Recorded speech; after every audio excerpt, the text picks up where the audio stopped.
आज हम लोग एक ऐसी विषय पे चर्चा करेंगे जो बहुत ही प्रॉब्लम होता है। बट ये प्रॉब्लम है थोड़ा सा रेयर। बट एस्ट्रोलॉजिकली ये क्या है, उसका देखने का तरीका क्या है, और एस्ट्रोलॉजिकली ये कब ठीक हो सकता है वो भी आज हम देखेंगे। और स्टार्ट करते हैं। ये प्रॉब्लम प्रॉब्लम का नाम है स्टैमरिंग। चलिए मैं स्क्रीन शेयर कर रहा हूँ, थोड़ा सा फिर बताता हूँ।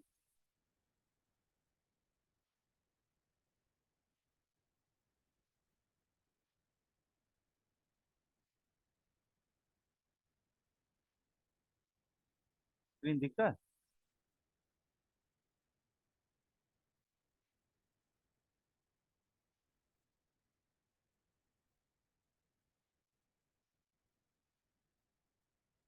स्क्रीन दिख रहा है ना? कोई अनम्यूट करके बोलो। हाँ दिख हाँ रहा है ना? गुरु जी भी। देख देख ठीक, चलो स्टार्ट करते हैं।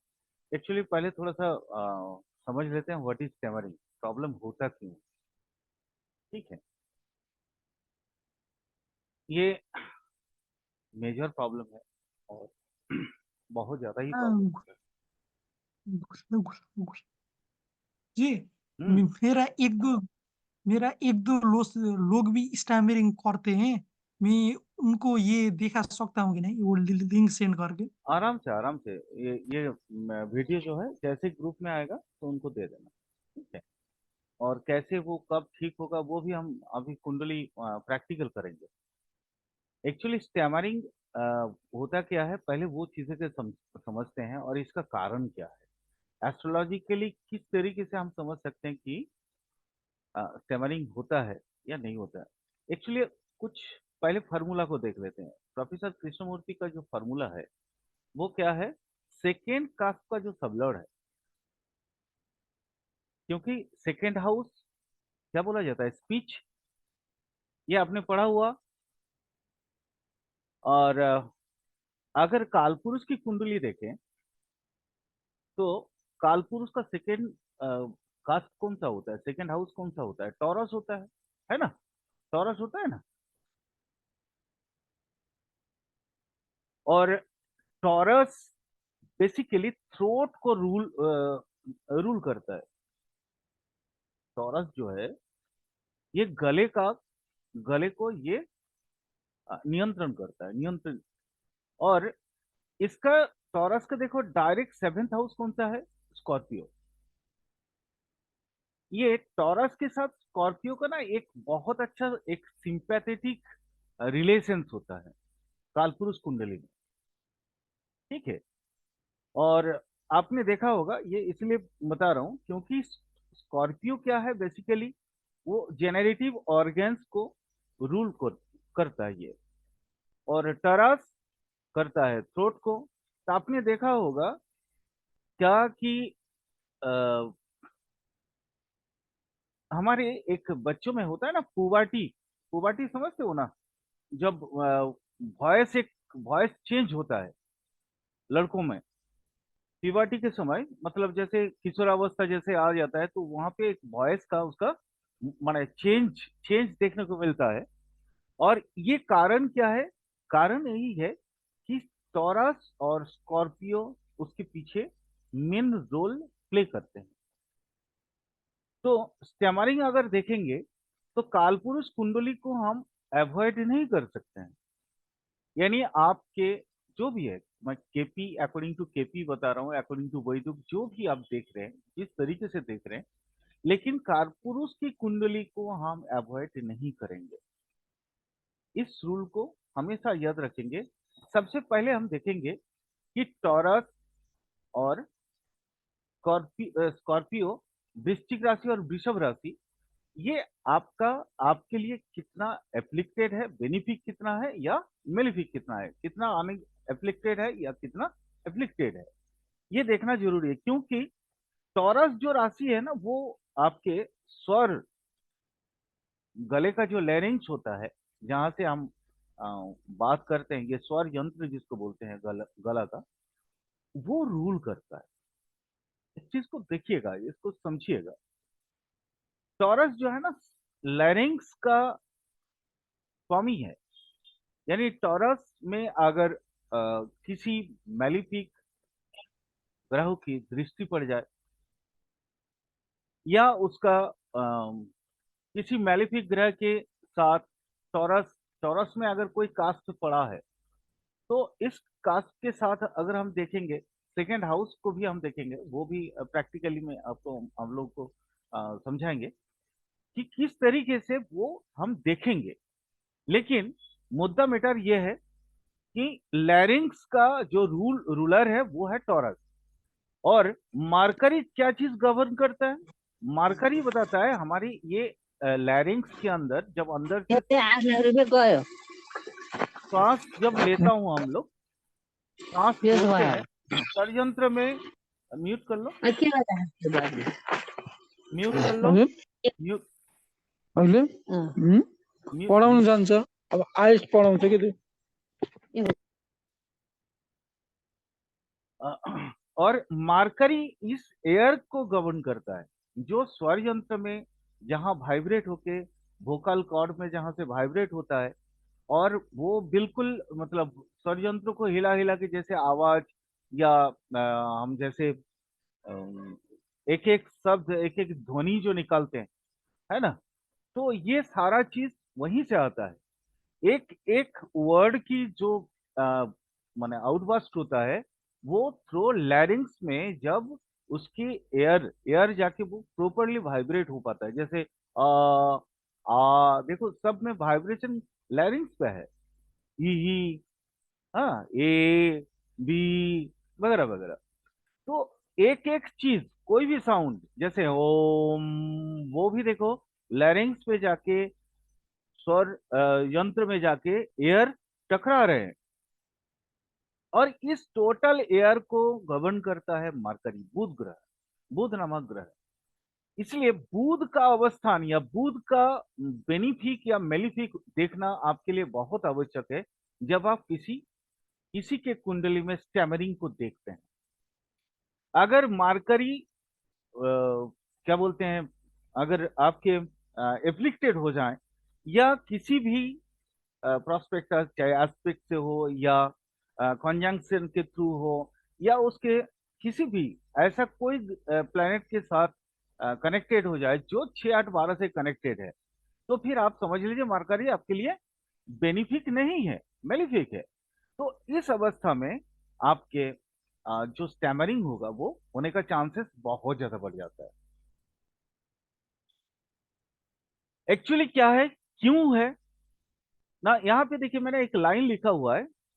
एक, ये दोनों टॉरस और मार्करी के बीच बहुत ज्यादा क्या बोलते हैं, हम लोग जैसे, हमारे पास जो आता है ना, कोई क्लाइंट आते हैं, तो मान लीजिए वो बात फ्लुएंट, फ्लूट बजाते हैं या सैक्साफोन बजाते हैं या कुछ भी, तो अ, ये जैसे सैक्साफोन या फ्लूट बजाते हैं, तो वो उसमें हवा डालते हैं, और हवा डालने के बाद वो स्वर बाहर निकलता है ना, वो थ्रू उसके, तो उसी में कई सारे सुर या ध्वनि उत्पन्न हो जाते हैं।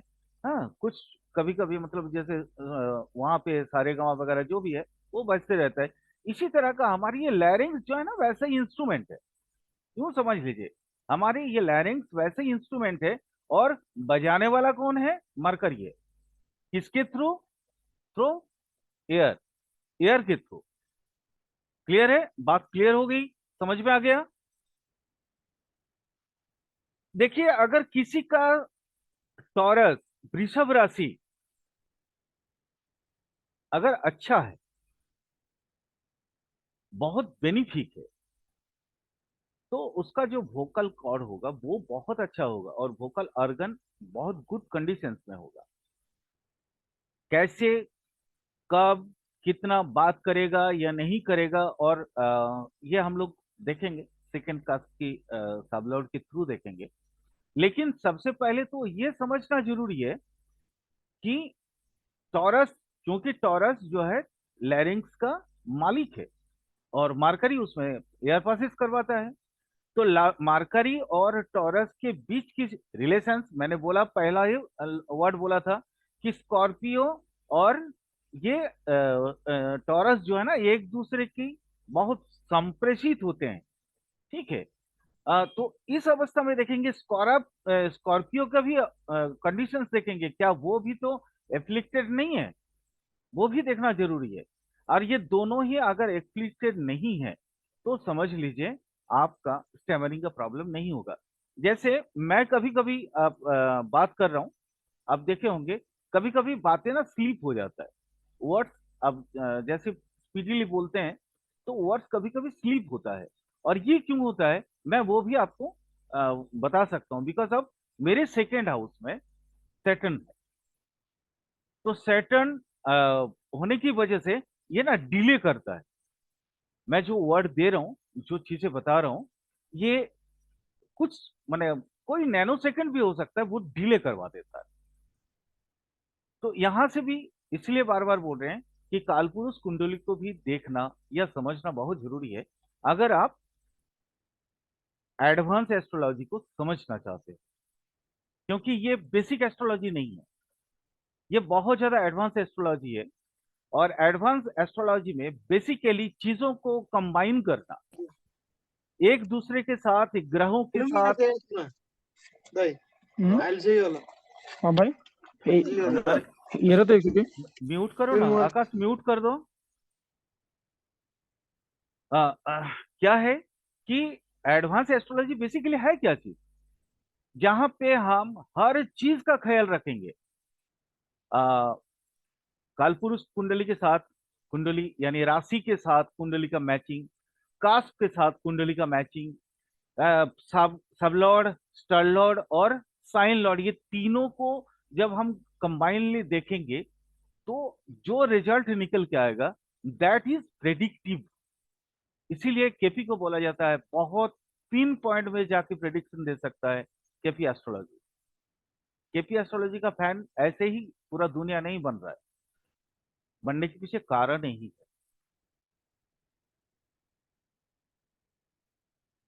यहां आप थोड़ा सा रूल्स को देख लेते हैं, रूल्स को समझ लेते हैं। कृष्णमूर्ति जी का रूल्स क्या है, मैंने बोला साबलॉर्ड, सेकेंड कास्ट का साबलॉर्ड डिसाइड करता है हर चीज को, आपका बोलने की शैली, बोलने का स्पीड वगैरह वगैरह।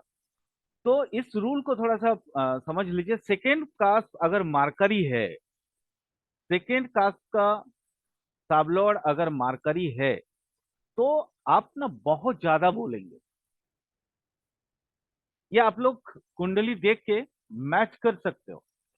ये एक टूल है बीटीआर का भी, याद रखना। बार्थ टाइम रेक्टिफिकेशन जब हम लोग करते हैं ना, ये इस चीज को, माने चीज को अगर आप समझ जाएंगे सेकेंड हाउस को, तो आप हाउस उसका साबलॉर्ड को भी फिक्स कर सकते हैं। कैसे? सेकेंड कास्ट पर ये रूल, मतलब रूल ये टूटने वाला नहीं है, ये रूल कभी भी माने ब्रेक नहीं होता। कृष्णमूर्ति जी का, कृष्णमूर्ति पद्धति का यही एक सबसे बड़ी बात है कि कृष्णमूर्ति पद्धति में कोई जो रूल गुरुजी ने लिख दिया और वो रूल ब्रेक नहीं होता है। वो रूल मतलब रूल फाइनलाइज, जैसे 2+2=4। तो सबसे पहला रूल क्या है, सेकेंड कास्ट का सबलॉर्ड अगर मार्करी हो तो बहुत ज्यादा बोलेगा एक व्यक्ति। यानी इन लोगों का एक और चीज मैं आपको बता रहा हूं, यहीं से थोड़ा सा प्रोफेशन को भी रिलेट करते हैं। ये लोग ना माने सेल्समैन, इंश्योरेंस एजेंट बहुत अच्छा होता है, बहुत अच्छा होता है। क्यों? क्योंकि हम लोग इंश्योरेंस कहां से देखते हैं बोलो तो? आठवां घर से। ये वही हो गया ना एक तरीके से 1-7 का रिलेशन।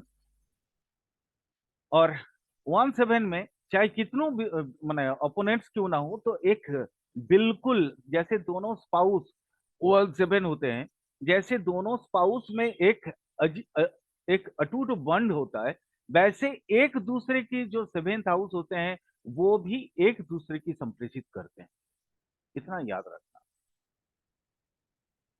ये लोग इंश्योरेंस एजेंट, सेल्समैन, बहुत अच्छा बन सकते हैं। जैसे प्रोपागंडा करने वाला, एडवर्टाइज देने वाला, ये जैसे पहले होता था माइक लेके लोग घूमते रहते थे, बोलते रहते थे, ये लोग बहुत अच्छा होते हैं इस काम के लिए। अगर वही सेकंड कास्ट का सबलॉर्ड अगर मार्स हो, मंगल हो जाए, तो क्या होगा? आदमी ना ब्लांट हो जाएगा, आउटस्पोकन होगा, उसके बोलता है ना, इसके मुंह में ना गुस्सा बैठा हुआ है। माने छोटी छोटी बातों पे वो अपना गुस्सा जाहिर करेगा, छोटी छोटी बातों पे। अगर सेटन हो जाए तो बोलेगा कम। सेकेंड कास्ट का सबलॉर्ड अगर सेटन हो, बोलेगा कम, गालियां ज्यादा बकेगा। और इनको जब अगर ये सेटान एफ्लिक्टेड हो जाए तो इनको तो हर माने सेंटेंस में एक आध गाली मिल जाता है। ये जो भी बोलेंगे, ये लोग जानबूझ के नहीं बोलते हैं, लेकिन उनके दिमाग से ऑटोमेटिकली ये चीज ये प्लेनेट का किया कराया है। और इन लोगों को बहुत सतर्क होके पब्लिकली बात करना चाहिए। मैं आप लोगों के जरिए एक और इस क्लास के जरिए मैं लोगों पे एक और जागरूकता पैदा करना चाहूंगा। सेटन अगर किसी का सेकेंड कास्ट का सबलॉर्ड हो तो उसको ना हमेशा मुंह में जैसे लौंग वगैरह कोई चीज है वो चबाते रहना चाहिए। या मार्करी को है अगर हम क्या कहते हैं थोड़ा सा और पावर देते हैं, जैसे थोड़ी क्या बोलते हैं उसको, इलायची इलायची वगैरह मुंह में डालते हैं तो गालियां कम हो जाती है। ये मैंने प्रैक्टिकल लाइफ में देखा, प्रैक्टिकल लाइफ में देखा है। हाँ, ये लेकिन इसकी लॉजिक जो है, लॉजिक ढूंढना पड़ेगा मुझे भी अभी तक, क्योंकि प्रैक्टिकल में ये बहुत सारी इस तरह का स्टैमरिंग कुंडली जब हम लोग जांच रहे थे तो ये चीजें देखा है। ये कि सेकंड कास्ट का सबलॉर्ड अगर होता है सेटन तो वो गाली बकता है, तो हमने उसको रेमेडी के तौर पे बोला था कि लौंग का थोड़ा सा मुंह में रखना।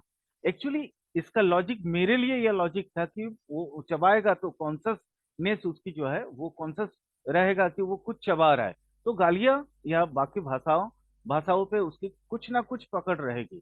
मैंने इस लॉजिक से दिया था, बट मैंने देखा ये अचूक है, ये काम करता है। अगर सेकेंड कास्ट का सबलॉर्ड जुपिटर हो तो ये लोग ना बहुत वाइजली बोलते हैं, डिप्लोमेटिकली बोलते हैं, ताकि आपको तकलीफ भी ना लगे और आप चीजों चीजों को समझ भी जाए। इनका देखिएगा, अगर ये जुपिटर मतलब बहुत अच्छा बेनिफिक बन जाए तो ये जुपिटर इनका स्वर इतना मीठा होगा, इतना क्या बोलते हैं आपको, मिष्टभाषी जिसको बोलते हैं, ये क्या कहते हैं आपका, एस्ट्रोलॉजी, वो चीजें। अगर वेनस हो जाए तो वेनस क्या करेगा? वेनस ना यहाँ बहुत अच्छी तरह से वो बात करेगा, लेकिन इसके लिए about other sex and sexual life बहुत अच्छे से बोलेगा। लेकिन उसका मैक्सिमम घूम फिर के उसका जो टॉकिंग होगा वो कहीं ना कहीं घूम फिर के उसमें आएगा। बहुत अच्छे से बात कर रहा है, लेकिन बीच में बस उसके जहन में ये अपोज सेक्स का बात हमेशा रहता है। वो घुमा फिरा के उसका एग्जाम्पल देता है या कुछ भी करता है, इस तरह का होते रहता है। अगर राहु और केतु हो जाए, सबसे पहला चीज यहाँ आपको हमेशा याद रखना है, सेकेंड कास्ट का साबलॉर्ड अगर राहु हो या केतु हो तो स्पीच डिफेक्टेड होते हैं। उनके वचन, उनका स्पीच, उनके वार्ता वो बिल्कुल डिफेक्टेड होते हैं। और वही राहु केतु अगर 12वां घर में बैठा हुआ हो तो स्पीच तो डिफेक्टिव होते ही है, साथ में विजन भी डिफेक्टिव हो जाता है। ये थोड़ा सा फॉर्मूला था। चलो अब हम लोग थोड़ा सा आगे चलते हैं, एक कुंडली खोलते हैं, फिर थोड़ी प्रैक्टिकल पार्ट भी देखते हैं।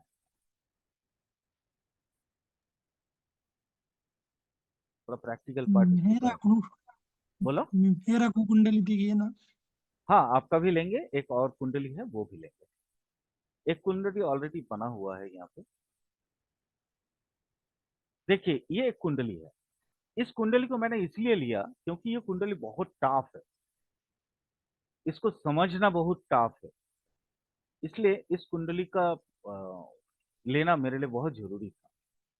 क्योंकि कभी कभी आपको मैं आपको यहाँ दिखाते जा रहा हूँ, देखने के बाद ही आपको समझ में आएगा कि कैसे कैसे ये कितना स्टेमरिंग का शिकार कैसे कैसे बन गए।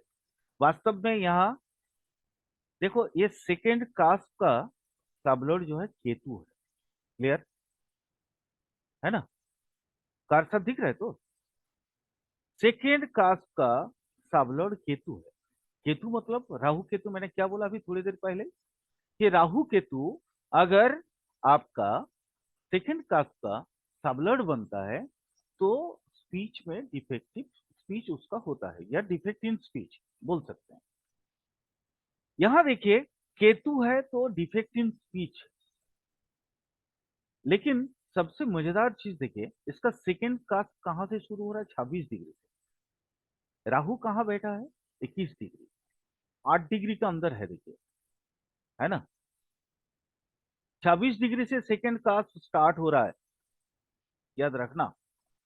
और राहु कहाँ? 21 डिग्री में बैठा है, यानी राहु भी सेकेंड कास्ट को इसका माने क्या कहते हैं इसको, एफ्लिक्टेड किया। राहु भी किया। तो केतु तो पहला matter, Ketu sublord already defect Rahu ने दिया। राहु भी सेकेंड कास्ट को कंट्रोल कर रहा है, तो राहु ने भी इसको डिफेक्ट किया। यहां देखो, राशियों को देखना है। टॉरस राशि, टॉरस राशि में देखो, फोर्थ और फिफ्थ कास्ट दोनों पड़ा है। फोर्थ और फिफ्थ कास्ट दोनों पड़ा है। अच्छा, एसेंडेंट कहाँ है? यहां देखो, मकर में। ठीक है, लेकिन अब हमको क्या देखना है? फॉर्मूला क्या था? हम जब कुंडली देख रहे हैं तो टॉरस और स्कॉर्पियो का रिलेशंस देखेंगे। पहला पहला तो वो भी छोड़ो, वो बाद में भी देख लेंगे तो कोई दिक्कत नहीं। सबसे पहले देखेंगे सेकेंड कास्ट का सबलॉर्ड कौन है। सेकेंड कास्ट को किस किस प्लैनेट ने, क्या कोई जैसे नेचुरल बेनिफिक या नेचुरल मेलिफिक कोई ग्रह ने ये किया, एफ्लिक्टेड किया, वो देखेंगे। तो यहां हमने देख लिया कि सेकेंड कास्ट को नेचुरल मेलिफिक राहु वो प्रभावित किया है। मार्करी सबसे बड़ी बात है, क्योंकि मार्करी एयर को कंट्रोल करता है, जो हमारे लैरिंग्स में जो एयर जाते हैं। मार्करी कहाँ है बेटा? देखो, वृश्चिक में है। वृश्चिक कौन सा साइन है? वाटरी साइन है ना? वाटरी साइन वास्तव में कौन सा साइन होता है? ऑल वाटरी साइन म्यूटेट होता है। तो इस चीज का भी ख्याल रखना चाहिए। यानी ये 100% स्टैमरिंग का प्रॉब्लम से जूझ रहा है।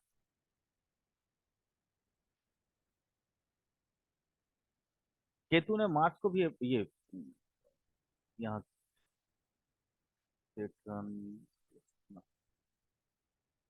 समझ में आ गया ये कुंडली? आकाश बोलो।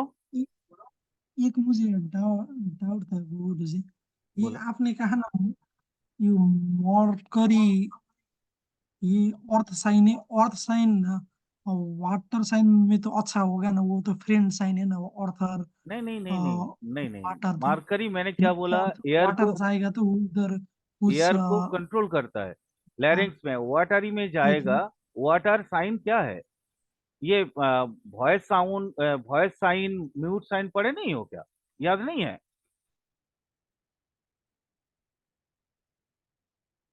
एयरी साइंस हमेशा वॉइस साइंस होता है ना।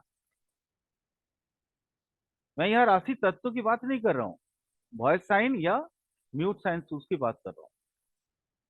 और यहाँ पे वो बाबलिंग करता है, क्योंकि ये वाटरी साइन में बैठा है, एयर जाने में, एयर पास करने में वो बाबलिंग करता है, यानी उसका एयर प्रॉपरली जा ही नहीं रहा है लैरिंक्स के थ्रू, तो स्टेमरिंग होगा ना। बहुत ज्यादा इस व्यक्ति का बहुत ज्यादा, बहुत एक्सेसिव स्टेमरिंग का प्रॉब्लम है। चलो आपका निकलते हैं, आपका खुलते हैं। आपका तो यहाँ किया हुआ है ना, आपका भी देखते हैं। आपका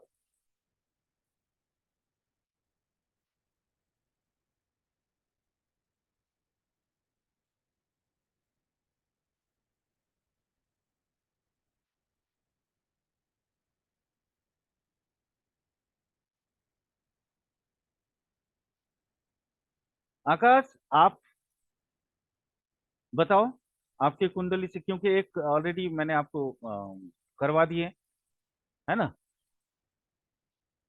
इसमें क्या क्या देख रहे हैं, बताओ। आपका तो सेकेंड कास्पल सबलॉर्ड मार्कर ही है ना। ये आप तो ऑनर गर्ल बोलने वाले हैं, फिर आपका स्टेमरिंग का प्रॉब्लम क्यों आया? खोजो, स्टेमरिंग है आपको, या आप भी जानते हो?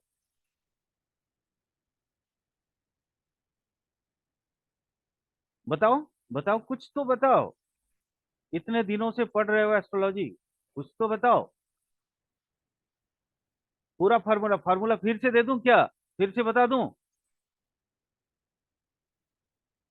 फार्मूला क्या है? मैंने क्या बोला? सेकेंड कास्ट मार्करी होने से वन स्पीक्स ए लॉट। तो आप तो ज्यादा बोलने वाले हैं, लेकिन आपका फिर भी प्रॉब्लम आया है। कौन सा प्रॉब्लम? स्टैमरिंग का। तो आप अपना कुंडली को थोड़ा सा देखो और बताओ। सबसे पहले आप देखो स्टोर, सेकेंड कास्ट का सबलॉर्ड कौन सा है? मार्करी। लेकिन ये मार्स की राशि में भी है, ये मार्स की राशि में भी है। वेनस का स्टार है, मरकरी है, तो मरकरी होने से तो बेटरमेंट होना चाहिए था। लेकिन ऐसा कौन सा चीज हो गया कि आपका ये प्रॉब्लम क्रिएट हो गया? चलो सबसे पहले हम आपका देखते हैं, एसेंडेंट तो कौन सा है? पाइसेस। सेकंड हाउस कहाँ से है?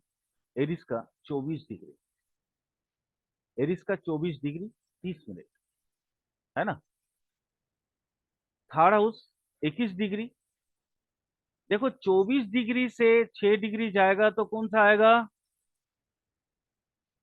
यहाँ देखो, 24 डिग्री से स्टार्ट हो रहा है एरिस का, तो 24 डिग्री से 6 डिग्री मतलब एरिस कंप्लीट हो गया। सेटर्न जीरो, 0 डिग्री में है। सेकेंड कास्ट को प्रभावित कौन किया?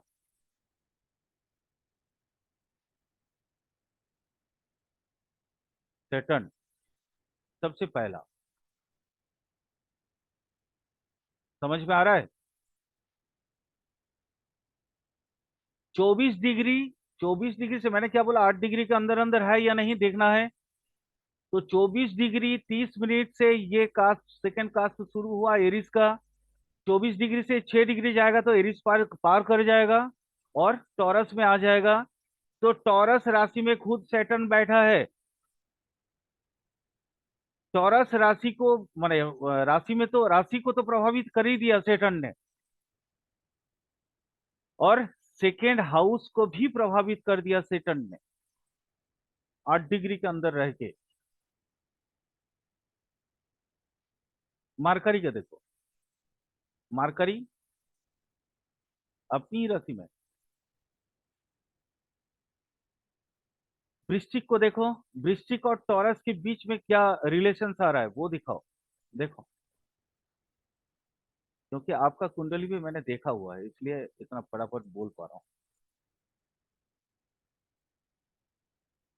देखो,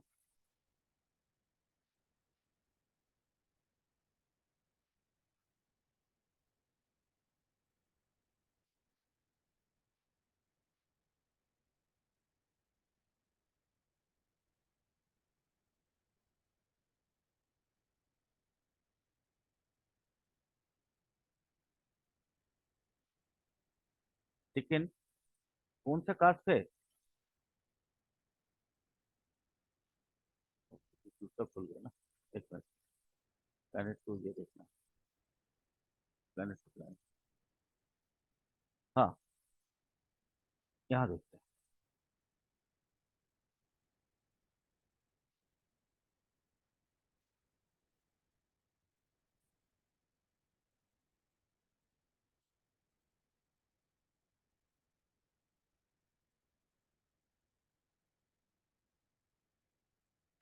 लग्न एफ्लिक्टेड बाय मरकरी, ठीक है।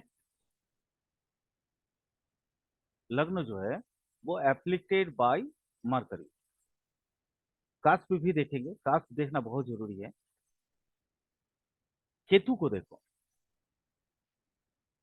क्योंकि केतु सबसे ये बड़ा चीज है। केतु के साथ मरकरी का वैसे कोई खास ताल्लुकात नहीं है, बहुत ज्यादा कोई प्रॉब्लम नहीं है आपके लिए। वैसे मैंने आपके लिए जो देखा था, दैट इज, आपको सबसे ज्यादा प्रभावित किया है प्लूटो ने।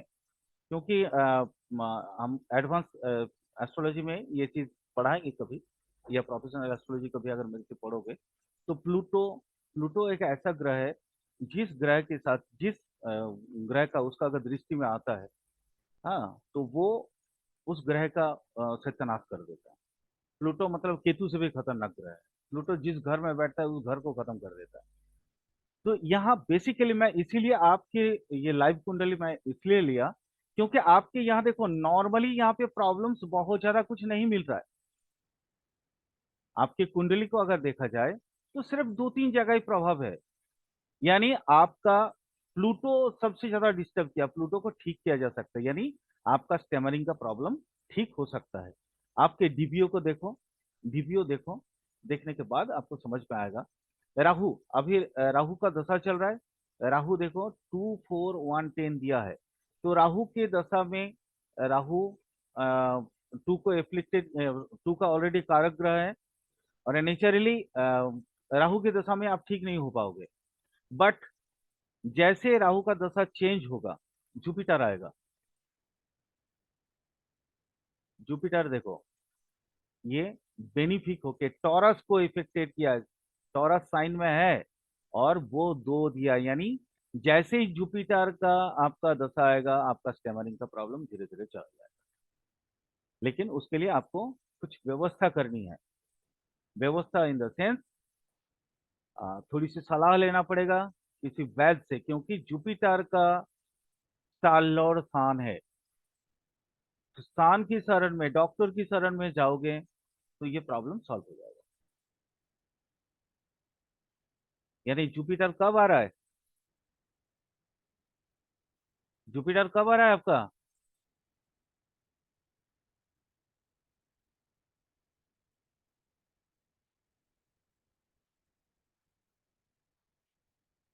वैसे अभी भी तो है, 2025 का भुक्ति है, अभी भी हो सकता है। जुपिटर अभी भी है वैसे, राहु की दशा में नहीं। यानी 38 तक तो थोड़ा थोड़ा ये अभी जुपिटर का भुक्ति चल रहा है भाई, तो अभी भी ट्राई कर सकते हो। अभी भी समय अच्छा है आपके लिए, और ये 2025 तक का टाइम है। किसी डॉक्टर के पास जाओ, तुरंत जाओ, आपकी प्रॉब्लम सॉल्व हो जाएगा। चलो मैं डॉक्टर तो नहीं हूँ, लेकिन क्या बोलते हैं, थोड़ा बहुत एस्ट्रोलॉजी पढ़ता हूँ, तो थोड़ा बहुत तो मालूम ही होता है। शंखपुष्पी शिराब तुम ले सकते हो, शंखपुष्पी शिराब, लेकिन कोई वैद्य से सलाह जरूर ले लेना, ठीक है।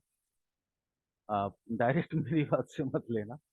इसी वैद से सलाह लेके तब जाके इसको करोगे। कोई क्वेश्चन? आकाश ओपन करो, अनम्यूट करो।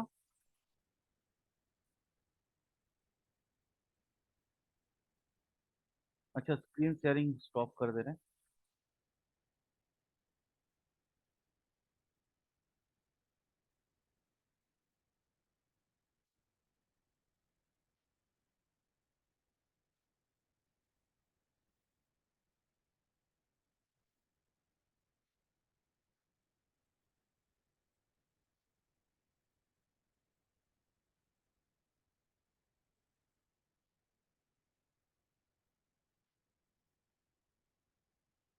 हेलो आकाश, कुछ बोलो, अनम्यूट करो, खुद को बोलो।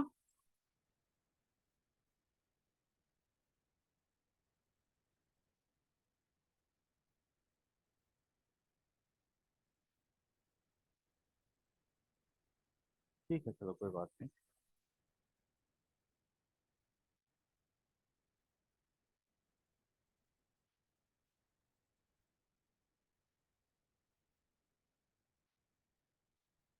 कुछ थोड़ी सी और इसके बारे में थोड़ा बता देता हूँ, थोड़ा बहुत फार्मूला और दे देता हूँ।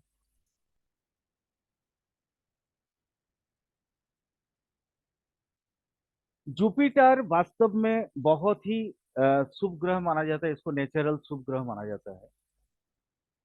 तो जुपिटर की दशा या अंतर्दशा या भुक्ति, माने दशा अंतर्दशा में, जैसे दशा भुक्ति अंतर हम लोग बोलते हैं, तो जुपिटर की भुक्ति में अगर कोई स्टेमरिंग से छुटकारा पाना चाहता हो तो वो पा सकता है, क्योंकि ये किसी भी चीज को इंस्पायर करता है, उसको मोटिवेट करता है। तो कई सारे बेनिफिट, क्योंकि ये थोड़ी सी गुरु का थोड़ा ये चाहिए, बट यहाँ पे जैसे अभी हम लोगों ने देखा आकाश का स्टार लॉर्ड जुपिटर का जो दैट इज सन, यानी जुपिटर की दशा भुक्ति में अगर सन की मदद ले लिया जाए और तो फिर वो प्रॉब्लम उसको सॉर्ट आउट कर सकता है। वो किसी आराम से जो है डॉक्टर साहब से मिल के ये प्रॉब्लम को सॉल्व कर सकते हैं।